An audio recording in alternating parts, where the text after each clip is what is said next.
ഇന്ന് പത്രവാർത്തകളുമായി എത്തുന്നത് ER രാഗേഷാണ്. Good morning Ragesh, എന്തെല്ലാമാണ് പത്രവാർത്തകൾ? Good morning. ഇന്നേതെങ്കിലും ചർച്ചയ്ക്ക് പ്രതിപക്ഷം തയ്യാറായിട്ടുണ്ട്. പക്ഷേ അമിത്ഷാ പ്രസ്താവന നടത്തണമെന്ന ആവശ്യത്തിൽ ഉറച്ചു നിൽക്കുകയാണ്. ഇന്ന് വാർത്തകൾ നോക്കുമ്പോഴും അതുതന്നെയാണ് ഏറ്റവും പ്രധാനപ്പെട്ട വാർത്ത. കാരണം പോലീസ് അതിക്രമം ഉത്തരവാദി അമിത്ഷാ എന്ന് പ്രതിപക്ഷം എന്നാണ് മനോരമ പറയുന്നത്. അതിൻ്റെ തലക്കെട്ട് തോക്കിൽ വാക്കില്ല എന്നുള്ളതാണ്. ബീഹാറിൽ AK-47 തോക്ക് ഉപയോഗിച്ച് സമരക്കാരെ നേരിടുന്ന പോലീസ് എന്ന് പറയുന്നുണ്ട്. ആ ചിത്രത്തിന് അടിക്കുറിപ്പായി നൽകിയിട്ടുണ്ട്. പെല്ലറ്റ് AK-47 പ്രയോഗം, മറുപടി പറയാതെ കേന്ദ്രം, സർക്കാർ ധാരണ ലംഘിച്ചാൽ വീണ്ടും പ്രക്ഷോഭമെന്ന് CJP. അക്കാര്യങ്ങൾ കൂടി ആ വാർത്തയിൽ ഉൾക്കൊള്ളിച്ചിട്ടുണ്ട്. ഒപ്പം തന്നെ സുപ്രീം കോടതിയുടെ വാക്കാലുള്ള പരാമർശം, സമാധാനപരമെങ്കിൽ സംരക്ഷണം നൽകണമെന്ന പരാമർശം കൂടി ഒരു ബോക്സ് വാർത്തയായി നൽകിയിരിക്കുന്നു. AK-47 ഉപയോഗിച്ച ബീഹാറിലെ കോൺസ്റ്റബിളിന് സസ്പെൻഷൻ എന്ന വാർത്ത കൂടി ഒന്നാം പേജിൽ നൽകുകയും ചെയ്തിട്ടുണ്ട്. അങ്ങനെ ഡൽഹിയിലെ പ്രക്ഷോഭവും അതിനുശേഷം ഉണ്ടായിട്ടുള്ള സാഹചര്യങ്ങളും തന്നെയാണ് പത്രങ്ങളിൽ ഏറ്റവും പ്രധാനപ്പെട്ട വാർത്തയായി വരികയും ചെയ്യുന്നത്. മലയാള മനോരമയിലെ മറ്റൊരു പ്രധാനപ്പെട്ട വാർത്ത, പാർട്ടിക്ക് സർക്കാരിനെ നിയന്ത്രിക്കാനായില്ല, തെരഞ്ഞെടുപ്പ് ഫലം CPM കേന്ദ്ര കമ്മിറ്റി റിപ്പോർട്ട് വെബ്സൈറ്റിൽ എന്ന കാര്യം കൂടി ഉൾക്കൊള്ളിച്ചിട്ടുണ്ട്. ഭരണവിരുദ്ധ വികാരം, പോലീസ് സ്വേച്ഛാധിപത്യം എന്നിവയുണ്ടായി. പിണറായി സർക്കാരിൻ്റെ കാലത്ത് പാർട്ടിക്ക് സർക്കാരിൽ നിയന്ത്രണം ഉണ്ടായില്ലെന്ന് തുറന്ന് സമ്മതിച്ച CPM. മുൻപെല്ലാം പാർട്ടിക്ക് കേരളത്തിൽ ഭരണമുണ്ടായിരുന്നപ്പോൾ സർക്കാർ നടപ്പാക്കുന്ന പദ്ധതികൾ നിരീക്ഷിക്കാനും മാർഗനിർദ്ദേശം നൽകാനും പാർട്ടി ഉപസമിതിയെ വെച്ചിരുന്നു. എന്നാൽ കഴിഞ്ഞ തവണ അതുണ്ടായില്ല തുടങ്ങിയ വിമർശനമൊക്കെ ആ വാർത്തയിൽ ഉൾക്കൊള്ളിക്കുകയും ചെയ്യുന്നുണ്ട്. മറ്റൊരു വാർത്ത അയോധ്യ സംഭാവന കൊള്ളയുമായി ബന്ധപ്പെട്ടുകൊണ്ടാണ്. അന്വേഷണ സംഘത്തിൽ ഫോറൻസിക് ഓഡിറ്ററും വേണം എന്ന് കോടതി പറഞ്ഞിരിക്കുന്നു. അതായത് അയോധ്യ സംഭാവന കൊള്ള അന്വേഷിക്കാൻ ഉത്തർപ്രദേശ് സർക്കാർ രൂപീകരിച്ച പുതിയ സംഘത്തിൽ ഒരു ഫോറൻസിക് ഓഡിറ്ററെ കൂടി ഉൾപ്പെടുത്താൻ സുപ്രീം കോടതി ഉത്തരവിട്ടു. CBI അന്വേഷണം ആവശ്യപ്പെട്ടുള്ള ഹർജി പരിഗണിക്കുകയായിരുന്നു ചീഫ് ജസ്റ്റിസ് സൂര്യകാന്ത് അധ്യക്ഷനായ ബെഞ്ച് എന്നുകൂടി ആ വാർത്തയിൽ ഏതായാലും മലയാള മനോരമ പറഞ്ഞു വെക്കുകയും ചെയ്യുന്നു. ഉൾപേജുകളിലേക്ക് വരുമ്പോൾ ഒന്ന്, വൻ അഴിച്ചുപണി, പോലീസ് സംഘടനകളിൽ വൻ അഴിച്ചുപണി നടന്നിരിക്കുന്നു. പോലീസ് സംഘടനകൾ രണ്ടാക്കി ചുരുക്കി എന്നാണ്. KPOA ഇനിയില്ല. SI മുതൽ SI വരെ ഒരു സംഘടനയിൽ, പോലീസ് സംഘടനയിൽ അംഗത്വ ഘടനയിൽ വരെ മാറ്റം വരുത്തി ആഭ്യന്തര മന്ത്രാലയം ഇപ്പോൾ വിജ്ഞാപനം ഇറക്കിയിരിക്കുന്നു എന്നാണ് പറയുന്നത്. നിലവിലുള്ള സംഘടനകളുടെ എണ്ണം 3-ൽ നിന്ന് 2ആക്കി. SI മുതൽ SP-മാർ വരെയുള്ളവർ ഇനി ഒരേ സംഘടനയിൽ അംഗങ്ങളാകും. ഇതോടെ കേരള പോലീസ് ഓഫീസേഴ്സ് അസോസിയേഷൻ ഇല്ലാതാകും എന്ന കാര്യം കൂടി ആ വാർത്തയിൽ പറഞ്ഞിരിക്കുകയാണ്. മറ്റൊരു വാർത്ത, കൃഷിക്ക് അമോണിയ നേരിട്ട് കേന്ദ്രാനുമതിയായി എന്നുള്ളതാണ്.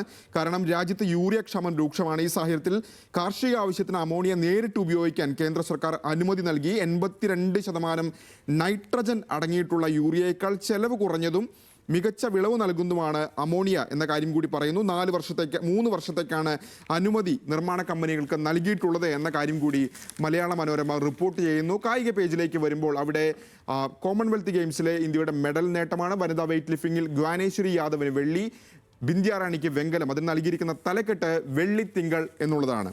ഇനി മാതൃഭൂമിയിലേക്ക് വരുമ്പോഴും അവിടെ ഡൽഹി തന്നെയാണ് വാർത്ത. പ്രത്യേകിച്ച് സർക്കാർ ഉറപ്പുകൾ പാലിക്കുന്നില്ല എന്ന് CJP തന്നെ ചൂണ്ടിക്കാണിച്ച സാഹചര്യത്തിൽ ഉറപ്പുകൾ പറന്നു എന്നാണ് തലക്കെട്ട് നൽകിയിരിക്കുന്നത്. നടപടി തുടർന്നാൽ വീണ്ടും സമരം. CJP നിയമസഹായം നൽകാൻ സാക്ഷി വെബ്സൈറ്റ്, പാർലമെന്റിലും വൻ പ്രതിഷേധം. ഉറപ്പ് ഇന്ന് അന്തിമമാക്കും എന്ന കാര്യം കൂടി ആ വാർത്തയിൽ നൽകുകയും ചെയ്യുന്നുണ്ട് മാതൃഭൂമി. മറ്റൊരു വാർത്തയിലേക്ക് വരികയാണെങ്കിൽ തന്നെ അത് 60 വർഷം മുമ്പും പാറ്റ സമരം എന്നുള്ളൊരു വാർത്ത, ഒരു റിപ്പോർട്ടാണ്, സ്പെഷ്യൽ റിപ്പോർട്ടാണ് നൽകിയിരിക്കുന്നത്. പ്രത്യേകിച്ച് മാതൃഭൂമി ആഴ്ചപ്പതിപ്പ് പ്രസിദ്ധീകരിച്ച കൂറകൾ വീണ്ടും ചർച്ചയാകുന്നു. 60 വർഷം മുമ്പ് പ്രസിദ്ധീകരിച്ചതാണ്. 1966 ഒക്ടോബർ 30 മാതൃഭൂമി ആഴ്ചപ്പതിപ്പിൽ പ്രസിദ്ധീകരിച്ച E. ഹരികുമാറിൻ്റെ കൂറകൾ എന്ന കഥയിലെ വരികൾ അടക്കം ചൂണ്ടിക്കാണിച്ചുകൊണ്ടാണ് ആ റിപ്പോർട്ട് ഏതായാലും തയ്യാറായിരിക്കുന്നത്. ഒപ്പം തന്നെ മാതൃഭൂമിയിലെ മറ്റു വാർത്തകളിലേക്ക് വരികയാണെങ്കിൽ മാതൃഭൂമി റിപ്പോർട്ട് ചെയ്യുന്നത് രാധാകൃഷ്ണൻ സമിതി, അതായത് കേന്ദ്ര സർക്കാർ ഇപ്പോൾ രൂപീകരിച്ച രാധാകൃഷ്ണൻ സമിതി ശുപാർശകൾ നടപ്പാവും മുൻപ് പുതിയ സമിതി ഇപ്പോൾ രൂപീകരിച്ചിരിക്കുകയാണെന്ന കാര്യം ചൂണ്ടിക്കാണിച്ചിരിക്കുന്നു. കാരണം നടപ്പാക്കാനായത് ഏതാണ്ട് 80% മാത്രമാണ്. രാധാകൃഷ്ണൻ കമ്മിറ്റി ശുപാർശകളിൽ 80%-ഓളമാണ് നടപ്പാക്കുക അല്ലെങ്കിൽ അന്തിമഘട്ടത്തിൽ എത്തുകയോ ചെയ്തിട്ടുള്ളത് എന്ന് അധികൃതർ കോടതിയെ അറിയിച്ച കാര്യമൊക്കെ തന്നെ ഈ റിപ്പോർട്ടിൽ പറയുന്നുണ്ട്. അപ്പോൾ അത് പൂർണ്ണമായും നടപ്പാക്കും മുമ്പാണ്, പ്രത്യേകിച്ച് പ്രതിപക്ഷം അടക്കം ആ ചോദ്യം ഉന്നയിക്കുകയും ചെയ്യുന്നുണ്ട്.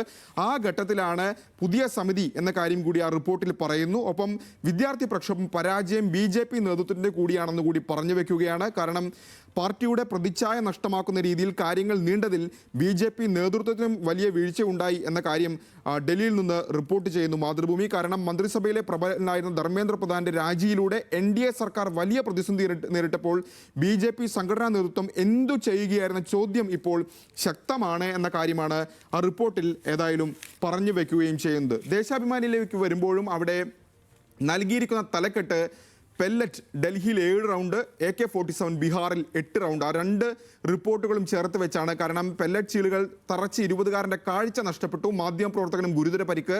ആഭ്യന്തരമന്ത്രി അമിത്ഷാ രാജിവെക്കണമെന്ന ആവശ്യം ശക്തമാണ്. ബീഹാറിൽ 8 റൗണ്ടാണ് വെടിവെച്ചത്. ഒപ്പം തന്നെ വിദ്യാർത്ഥികൾക്ക് നേരെ AK-47 തോക്ക് ഉപയോഗിച്ച് സമ്മതിച്ച് പോലീസ് തുടങ്ങിയ കാര്യങ്ങളൊക്കെ തന്നെ ആ റിപ്പോർട്ടിൽ പറയുന്നു. കൂടാതെ ഇടത് സംഘടനകൾ പ്രക്ഷോഭത്തിൻ്റെ ആത്മാവെന്ന് CJP നേതാവ് പറഞ്ഞ കാര്യം കൂടി ഉൾക്കൊള്ളിച്ചുകൊണ്ട് ഒരു സ്പെഷ്യൽ റിപ്പോർട്ട് കൂടി, ഒരു ബോക്സ് വാർത്ത കൂടി നൽകിയിട്ടുണ്ട്.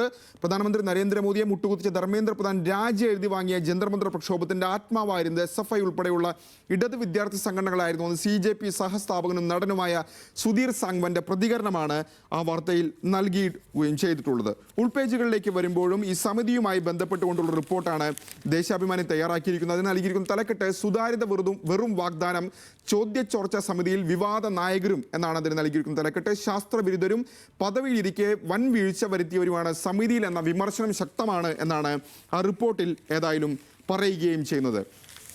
ചന്ദ്രികയിലേക്ക് വരുമ്പോഴും അവിടെ സഭ സ്തംഭിച്ചു. സമരത്തെ നേരിടാൻ പെല്ലറ്റ് ഗൺ, AK-47 എന്ന തലക്കെട്ടൊക്കെ തന്നെ ചന്ദ്രിക നൽകുകയും ചെയ്തിട്ടുണ്ട്. അത് തന്നെയാണ് ഡൽഹി വാർത്തയാണ്. പാർലമെന്റ് തന്നെയാണ് ചന്ദ്രികയിലും ഏറ്റവും പ്രധാനപ്പെട്ട വാർത്ത. മറ്റൊരു വാർത്തയായി നൽകിയിട്ടുള്ളത് TG മോഹൻദാസിന്റെ വിവാദ പരാമർശം IG P പ്രകാശ് അന്വേഷിക്കും എന്നുള്ളതാണ്. ഡൽഹിയിൽ നീറ്റ് ചോദ്യപേപ്പർ ചോർച്ചയുമായി ബന്ധപ്പെട്ട് സമരം ചെയ്ത വിദ്യാർത്ഥികളെ വെടിവെച്ച് കൊല്ലണമെന്ന് ആഹ്വാനം ചെയ്ത RSS സൈദ്ധാന്തികൻ TG മോഹൻദാസിനെതിരെ അന്വേഷണത്തിന് ഉത്തരവിട്ട് ആഭ്യന്തരമന്ത്രി എന്ന കാര്യം കൂടി ആ വാർത്തയിൽ ഏതായാലും ചന്ദ്രിക പറഞ്ഞു വെക്കുകയും ചെയ്യുകയാണ്. വീക്ഷണത്തിലേക്ക് വരുമ്പോൾ ഡൽഹിയിൽ പെല്ലറ്റ് ഗൺ, UPയിൽ AK-47 എന്നാണ് പറയുന്നത്. വിദ്യാർത്ഥി വേട്ടയ്ക്ക് പ്രധാനമന്ത്രി മാപ്പ് പറയണം രാഹുൽ ഗാന്ധി എന്നുകൂടി പറയുന്നു. പക്ഷേ വാർത്തയുടെ ഉള്ളിലേക്ക് വരുമ്പോൾ ബീഹാറിൽ പ്രതിഷേധിക്കുന്ന വിദ്യാർത്ഥികൾക്ക് നേരെ AK-47 ഉപയോഗിച്ചു എന്ന കാര്യമാണ് പറയുന്നത്. തലക്കെട്ടിൽ അത് UPയിൽ AK-47 എന്നാണ് വീക്ഷണം നൽകുകയും ചെയ്തിട്ടുള്ളത്. ഒപ്പം തന്നെ മറുപടി പറഞ്ഞേ മതിയാകൂ എന്ന് രാഹുൽ ഗാന്ധിയുടെയും പ്രതിപക്ഷ നേതാക്കളുടെയും ഒക്കെ തന്നെ ചിത്രം സഹിതം വാർത്ത നൽകുകയും ചെയ്തിട്ടുണ്ട് വീക്ഷണം. ജന്മഭൂമിയിലേക്ക് വരുമ്പോൾ ഈ വാർത്തയുടെ മറ്റൊരു ആംഗിളാണ് നൽകിയിരിക്കുന്നത്. പരീക്ഷാ തട്ടിപ്പ് തടയാൻ ഭേദഗതി ബിൽ ഇന്ന് ചർച്ച ചെയ്തേക്കും പാർലമെന്റ് എന്നാണ് പറയുന്നത്. പക്ഷേ പാർലമെന്റ് ഇന്നലെ ബഹളത്തിൽ പിരിഞ്ഞു. പ്രതിപക്ഷം ചർച്ചയ്ക്ക് തയ്യാറാകുന്നില്ല എന്ന വിമർശനമാണ് ജന്മഭൂമി ഏതായാലും ഈ വാർത്തയിൽ ഉന്നയിക്കുകയും ചെയ്യുന്നത്. മാധ്യമത്തിലെ 1-ാം പേജ് പരിശോധിക്കുകയാണെങ്കിൽ മാധ്യമം രാഹുൽ ഗാന്ധിയുടെ ചിത്രമാണ് നൽകിയിട്ടുള്ളത്. അതിൻ്റെ തലക്കെട്ട് അടിക്കുറിപ്പ് പോരാട്ട വഴിയിൽ 56ന്റെ യുവത്വം എന്നുള്ളതാണ്. ചോദ്യപേപ്പർ ചോർച്ചയിലെ പ്രക്ഷോഭ വിജയത്തിന് പിന്നാലെ പാർലമെന്റിന്റെ വർഷകാല സമ്മേളനത്തിനെത്തിയ ലോക്സഭയിലെ പ്രതിപക്ഷ നേതാവ് രാഹുൽ ഗാന്ധി എന്ന ചിത്രം സഹിതമാണ് 1-ാം പേജ് നൽകിയിട്ടുള്ളത്. ഒപ്പം തന്നെ മോദിയും ഷായും മറുപടി പറയണം എന്ന ആവശ്യമൊക്കെ തന്നെ ഉന്നയിക്കുകയും ചെയ്യുന്നുണ്ട്. കൂടാതെ കസ്റ്റഡിയിലെടുത്ത ഉദ്യോഗസ്ഥനോട് പെൺകുട്ടിയോട് ഉള്ളുരുകിയുള്ള ഫോൺ സംഭാഷണം കൊല്ലത്തു നിന്നുള്ള വാർത്തയാണ്. സാറാണ് അടിച്ചതെന്ന് പപ്പ പറഞ്ഞിരുന്നു, ഇപ്പോൾ പപ്പ പോയി എന്ന ആ പെൺകുട്ടി കരഞ്ഞു പറഞ്ഞ സഹിതം ആ വാർത്ത 1-ാം പേജിൽ നൽകിയിട്ടുണ്ട് മാധ്യമം. യുവാവിൻ്റെ മരണം പോലീസ് മർദ്ദനം മൂലമെന്ന് ബന്ധുക്കൾ, കേസ് ക്രൈംബ്രാഞ്ചിന്, അടിയന്തര നടപടി വേണം പിണറായി തുടങ്ങിയ കാര്യങ്ങളൊക്കെ തന്നെ ആ വാർത്തയിൽ ഏതായാലും ഉൾക്കൊള്ളിക്കുകയും ചെയ്തിട്ടുണ്ട് മാധ്യമം.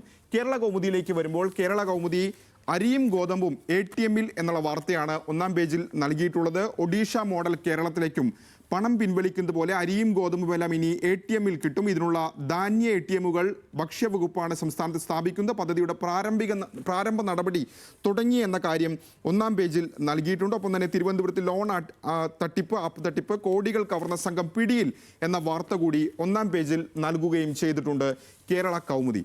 മെട്രോ വാർത്തയിലേക്ക് വരുമ്പോൾ അവിടെ ഓണക്കിറ്റിന് 16 ഇനങ്ങൾ വിതരണം ഓഗസ്റ്റ് 10 മുതൽ എന്ന വാർത്തയാണ് നൽകിയിട്ടുള്ളത്. ഓണച്ചന്ത 8-ന് ആരംഭിക്കും എന്നുകൂടി ആ വാർത്തയിൽ പറയുകയും ചെയ്യുന്നുണ്ട്.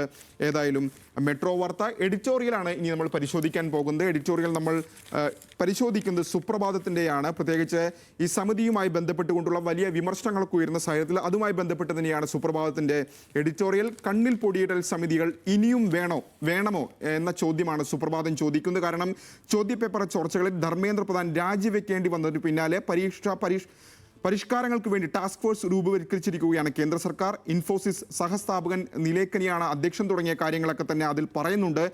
ഇത്തരമൊരു സമിതിയിലിരിക്കാൻ ഈ അംഗങ്ങളുടെ യോഗ്യതയെക്കുറിച്ച് സംശയമുണ്ട് എന്ന കാര്യമാണ് ഏതായാലും സുപ്രഭാതം ചൂണ്ടിക്കാണിക്കുകയും ചെയ്യുന്നത്. ഒപ്പം തന്നെ മത്സര പരീക്ഷകൾ കുറ്റമറ്റതാക്കാൻ സർക്കാരിന് യഥാർത്ഥത്തിൽ ഉദ്ദേശമുണ്ടെങ്കിൽ ആദ്യം ചെയ്യേണ്ടത് സമിതി തട്ടിക്കൂട്ടുന്ന പരിപാടി അവസാനിപ്പിക്കുകയാണെന്ന കാര്യം കൂടി അതിൽ പറഞ്ഞു വെക്കുന്നു ഏതായാലും സുപ്രഭാതം. ഏതായാലും പ്രസ് സ്റ്റോപ്പ് ഇന്നത്തേക്ക് ഇവിടെ അവസാനിക്കുകയാണ്. വീണ്ടും ഹർഷനിലേക്ക്.